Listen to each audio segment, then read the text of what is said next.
ഒരു വയസ്സ് മുതൽ 3 വയസ്സ് വരെയുള്ള പ്രായത്തിൽ കുഞ്ഞുങ്ങൾക്ക് എന്തൊക്കെ ഭക്ഷണങ്ങളാണ് കൊടുക്കേണ്ടത്? നിങ്ങൾ കൊടുക്കുന്ന ഭക്ഷണങ്ങളിൽ അവർക്ക് വേണ്ട എല്ലാ ന്യൂട്രിയൻസും അടങ്ങിയിട്ടുണ്ടോ? ബ്രേക്ക്ഫാസ്റ്റ് മുതൽ ഡിന്നർ വരെ ഈ പറയുന്ന എല്ലാ ന്യൂട്രിയൻസും ഉൾപ്പെടുന്ന എന്തൊക്കെ ഭക്ഷണങ്ങൾ കുഞ്ഞുങ്ങൾക്ക് നൽകാമെന്നതിനെ കുറിച്ച് നമുക്കൊന്ന് വിശദമായിട്ട് പറയാം. ഹായ്, ഞാൻ ഡോക്ടർ അജിന, ആയുർവേദ ഫിസിഷ്യനാണ്. എൻ്റെ ചാനൽ ആദ്യമായിട്ടാണ് കാണുന്നതെങ്കിൽ മറക്കാതെ ഒന്ന് സബ്സ്ക്രൈബ് ചെയ്യാം. 1 വയസ്സ് മുതൽ 3 വയസ്സ് വരെ പ്രായമുള്ള കുഞ്ഞുങ്ങളെ നമ്മൾ ടോഡ്ലർ ഏജ് എന്നാണ് പറയുന്നത്. ഈ ഒരു പ്രായത്തിൽ അവരെല്ലാ കാര്യങ്ങളും പുതുതായിട്ട് പഠിച്ചു വരുന്നൊരു സമയമാണ്. അതുകൊണ്ട് തന്നെ ഭക്ഷണം കഴിക്കാനും അവർ പഠിച്ചു വരുന്നതേ ഉണ്ടാകുള്ളൂ. മിക്ക കുഞ്ഞുങ്ങളും നമ്മൾ കൊടുക്കുന്ന എല്ലാ ഭക്ഷണങ്ങളും ഒരു താല്പര്യമൊന്നും ആദ്യം കാണിക്കണമെന്നില്ല.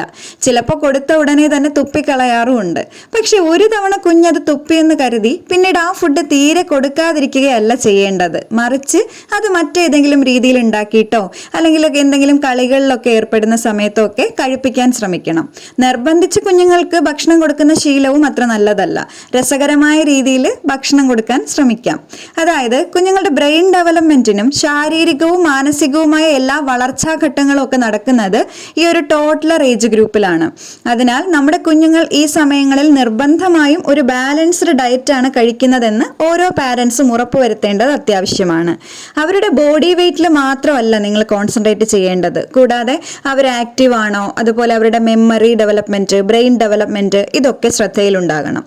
1 മുതൽ 3 വയസ്സ് വരെയുള്ള പ്രായമുള്ള കുഞ്ഞുങ്ങളുടെ ഭക്ഷണത്തിൽ carbohydrate, protein, milk and milk products, vegetables and fruits, cereals, ധാന്യങ്ങൾ, ദാല്, പൾസസ്, പയറ്, പരിപ്പ്, കടല അങ്ങനെയുള്ളവയൊക്കെ നിർബന്ധമായിട്ടും ഉൾപ്പെടുത്തണം. കൂടാതെ ആവശ്യത്തിനുള്ള വെള്ളവും ഉൾപ്പെടെ ഒരു ബാലൻസ്ഡ് ഡയറ്റാണ് കുഞ്ഞ് കഴിക്കുന്നതെന്ന് നമ്മൾ ഉറപ്പുവരുത്തണം.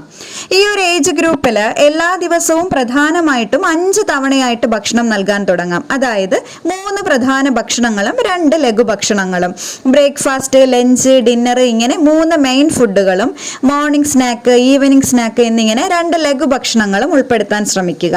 കുഞ്ഞുങ്ങളെ രാവിലെ എഴുന്നേറ്റ് ബ്രഷിംഗ് ഒക്കെ കഴിഞ്ഞ ഉടനെ തന്നെ ഇളം ചൂടുള്ള വെള്ളം കുടിക്കാൻ കൊടുക്കണം. ഇത് അവരുടെ ദഹനം മെച്ചപ്പെടുത്താനും ഉണർന്നയുടൻ 1 ഗ്ലാസ് വെള്ളം കുടിക്കുന്ന നല്ലൊരു ശീലം അവരിൽ വളർത്തിയെടുക്കാനും പ്രഭാത കർമ്മങ്ങളൊക്കെ പ്രോപ്പർ ആകാനും വളരെ സഹായിക്കുന്ന ഒന്നാണ്. ശേഷം കുറച്ച് സമയം കഴിയുമ്പോൾ 1 ഗ്ലാസ് പാലൊക്കെ കൊടുക്കാം. അതിപ്പോൾ ബ്രസ്റ്റ് മിൽക്ക് കൊടുക്കുന്നവരാണെങ്കിൽ അങ്ങനെയും കൊടുക്കാം. അടുത്തത് ബ്രേക്ക്ഫാസ്റ്റ് ആണ്.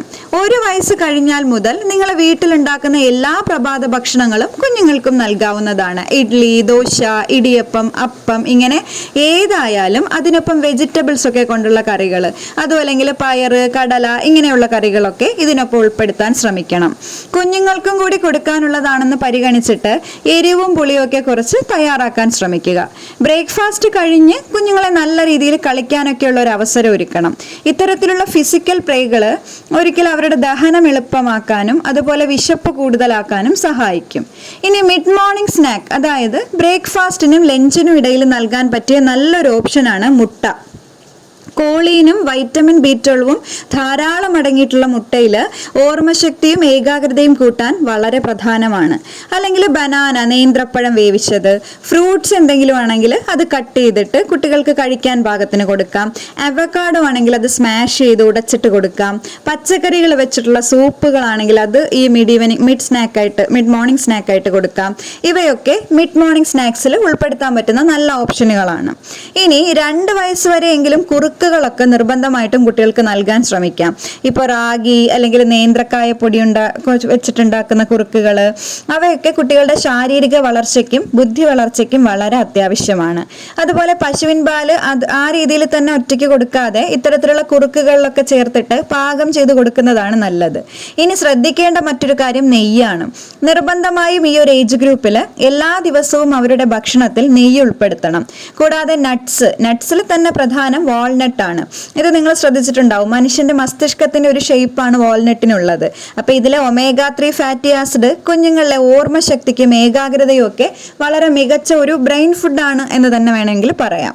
കൂടാതെ ബാക്കിയുള്ള അണ്ടിപ്പരിപ്പ്, ഗ്രൗണ്ട് നട്ട് അല്ലെങ്കിൽ കപ്പലണ്ടി, ബദാം, പിസ്ത തുടങ്ങിയവയെല്ലാം ചെറുതായിട്ടൊന്ന് ചൂടാക്കി പൊടിച്ചു വെക്കുകയാണെങ്കിൽ എല്ലാ ദിവസവും കുഞ്ഞുങ്ങളുടെ ഏതെങ്കിലുമൊക്കെ ഭക്ഷണത്തിൽ ഈ നട്ട്സ് പൗഡർ അല്ലെങ്കിൽ നട്ട്സ് അരച്ചിട്ട് പേസ്റ്റ് പോലെയൊക്കെ ചേർക്കാവുന്നതാണ്. നല്ലതാണ്. ഇത്തരത്തിൽ നട്ട്സ് പൊടിച്ചുപയോഗിക്കുന്നത് അവർക്ക് തൊണ്ടയിൽ കുടുങ്ങാതിരിക്കാനും തരിപ്പിൽ പോകാതിരിക്കാനും ഒക്കെ സഹായിക്കും. അതുപോലെ തന്നെ ഈ കുറുക്ക് കൊടുക്കുമ്പോൾ വേറൊരു ഗുണമെന്ന് പറഞ്ഞാൽ കുറുക്കിനൊപ്പം നമുക്ക് വേണമെങ്കിൽ ഡേറ്റ്സ്, ഈന്തപ്പഴം, അതുപോലെ ഈ പറഞ്ഞ നട്ട്സ് പൗഡർ, നെയ്യ്, പാല് ഇതെല്ലാം കൂടി ചേർത്ത് ഈ ഒരൊറ്റ ഫുഡിൽ കൂടെ തന്നെ കുട്ടിക്ക് കൊടുക്കാൻ കഴിയും. അപ്പോൾ അതുകൊണ്ട് കുറുക്ക് ഒരു നല്ല ഓപ്ഷനാണ്. പാലിനെ പോലെ തന്നെ പ്രധാനമായിട്ടുള്ള മറ്റു കാര്യങ്ങളാണ് ചീസ്, ബട്ടർ, യോഗട്ട് പോലുള്ള പാൽ ഉൽപ്പന്നങ്ങൾ. ഇതും ഇടയ്ക്ക് നൽകാൻ ശ്രമിക്കണം. ഇതൊക്കെ അവരുടെ ശരീരം ഹെൽത്തി ആയിട്ടുള്ള രീതിയിൽ ഭാരം കൂടാൻ നല്ലതാണ്. ഇനി ഉച്ചയ്ക്കുള്ള ഭക്ഷണമാണ്. ലഞ്ചിന് ഏത് ഓപ്ഷൻ വേണമെങ്കിലും നിങ്ങൾക്ക് സ്വീകരിക്കാം. ഇപ്പോൾ ചോറാണ് കൊടുക്കുന്നതെങ്കിൽ അതിനൊപ്പം മത്തി, അയല തുടങ്ങിയ ഒമേഗ 3 ഫാറ്റി ആസിഡ് അടങ്ങിയ മീനുകൾ മുള്ള് നീക്കിയിട്ട് കൊടുക്കാൻ ശ്രമിക്കാം. ഇനി ഇറച്ചിയാണെങ്കിൽ കോഴി ഇറച്ചി നന്നായിട്ട് വേവിച്ചിട്ട് ചോറിനൊപ്പം കൊടുക്കാം. അതുപോലെ തന്നെ പയറ്, കടല ഇങ്ങനെയുള്ള ഏതെങ്കിലും കറികൾ തോരനായിട്ടോ ഉപ്പേരിയായിട്ടോ ഒക്കെ ചോറിൻ്റെ ഒപ്പം ചേർക്കാം. പച്ചക്കറികളിൽ ഏതെങ്കിലും ഒന്ന് നിർബന്ധമായിട്ട് ഉൾപ്പെടുത്തണം. ഇതിൽ ഏറ്റവും പ്രധാനം ചീരയാണ്. ഇപ്പോൾ അയൺ കണ്ടന്റ് ധാരാളം അടങ്ങിയ ചീര ആഴ്ചയിൽ 2 തവണയെങ്കിലും കുഞ്ഞുങ്ങൾക്ക് നൽകാൻ ശ്രമിക്കണം. അതുപോലെ മുരിങ്ങയിലയും പ്രധാനമാണ്. ഇനി കേർഡ് അഥവാ തൈരാണ്. വൈറ്റമിൻ B12 കലവറയായിട്ടുള്ള തൈര് ധാരാളം പ്രോബയോട്ടിക്കുകൾ അടങ്ങിയ ഒന്നാണ്. തൈര് കൊടുക്കുന്നതുകൊണ്ട് കുഞ്ഞുങ്ങൾക്ക് ജലദോഷമൊക്കെ ഉണ്ടാവുമെന്ന് ചില പാരൻസ് ഒക്കെ പേടിക്കുന്നുണ്ട്. പക്ഷെ ഇത് ശരിയായ ഒരു കാര്യമല്ല. കാരണം തൈര് എന്ന് പറയുന്നത് കുഞ്ഞുങ്ങളുടെ പ്രതിരോധ ശേഷി അഥവാ ഇമ്മ്യൂണിറ്റി പവർ വർദ്ധിക്കാൻ തന്നെ വളരെ പ്രധാനമായ ഒന്നാണ്. അതിനാൽ എല്ലാ ദിവസവും കുഞ്ഞുങ്ങളുടെ ഭക്ഷണത്തിൽ ഒരു നേരമെങ്കിലും തൈര് ഉൾപ്പെടുത്താൻ ശ്രമിക്കണം. ഇനി മിഡ് ഈവനിങ് സ്നാക്കാണ്, അതായത് ലഞ്ചിനും ഡിന്നറിനും ഇടയിലുള്ള സമയത്ത് നൽകേണ്ടത്. ഇതിൽ ആപ്പിള്, ബനാന ഇവയൊക്കെ ഉപയോഗിച്ചിട്ട് തയ്യാറാക്കുന്ന പാൻ കേക്കുകളൊക്കെ കൊടുക്കാം. പാൻ കേക്ക് എന്ന് പറയുമ്പോൾ ഇത്തരത്തിലുള്ള ഏത് ഫ്രൂട്ട് വേണമെങ്കിലും ഒന്ന് വേവിച്ച് നന്നായിട്ട് ഉടച്ചിട്ട്, അല്ലെങ്കിൽ വേവിക്കാതെ കൊടുക്കാൻ പറ്റുന്ന ഫ്രൂട്ട്സ് ആണെങ്കിൽ അങ്ങനെ നന്നായി സ്മാഷ് ചെയ്ത് മുട്ട അതിനകത്ത് ചേർത്തിട്ട് ഒരു പാനിൽ നെയ്യ് അല്ലെങ്കിൽ ബട്ടറൊക്കെ തടവി നമ്മൾ ദോശ ഉണ്ടാക്കുന്ന പോലെ ഉണ്ടാക്കിയെടുക്കാം. ആ ഒരു ദോശമാവിൻ്റെ ബാറ്റർ റെഡിയാക്കുന്ന രീതിയിലാക്കിയിട്ട് ചെറിയ ചെറിയ കേക്കുകൾ പോലെ ചുട്ടെടുത്തിട്ട് കുഞ്ഞുങ്ങൾക്ക് ഈ സമയത്ത് കൊടുക്കാവുന്നതാണ്. ഇനി അതല്ലെങ്കിൽ പൊട്ടേറ്റോ അഥവാ ഉരുളക്കിഴങ്ങ്, അതുപോലെ സ്വീറ്റ് പൊട്ടേറ്റോ അല്ലെങ്കിൽ മധുരക്കിഴങ്ങ്, ഇതൊക്കെ ഈ തരത്തിൽ ഇപ്പോൾ പാൻ കേക്കായിട്ടോ അല്ലാതെ വേവിച്ചുടച്ചിട്ടോ കൊടുക്കാം.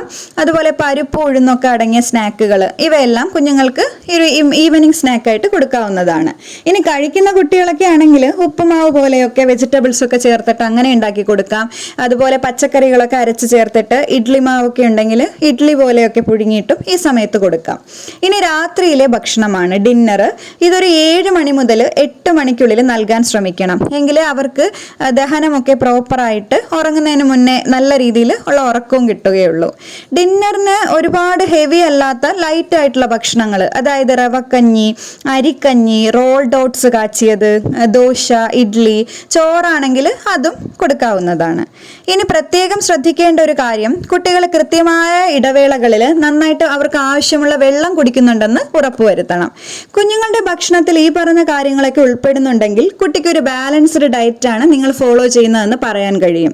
അതുപോലെ തന്നെ ബിസ്ക്കറ്റ്, ഐസ്ക്രീം, ബേക്കറി പലഹാരങ്ങൾ, chocolate, fried foods, junk foods ഇതൊക്കെ കഴിവതും ഒഴിവാക്കണം. ഇത്തരത്തിലുള്ള ഫുഡ് ഹാബിറ്റ്സ് ഒക്കെ കുഞ്ഞുങ്ങളിൽ കോൺസ്റ്റിപ്പേഷൻ അഥവാ മലബന്ധം ഉണ്ടാകാൻ കാരണമാകും. കൂടാതെ ദഹനം കുഴപ്പത്തിലാക്കിയിട്ട് ഒരുപാട് രോഗങ്ങളിലേക്ക് കുട്ടികളെ നയിക്കും.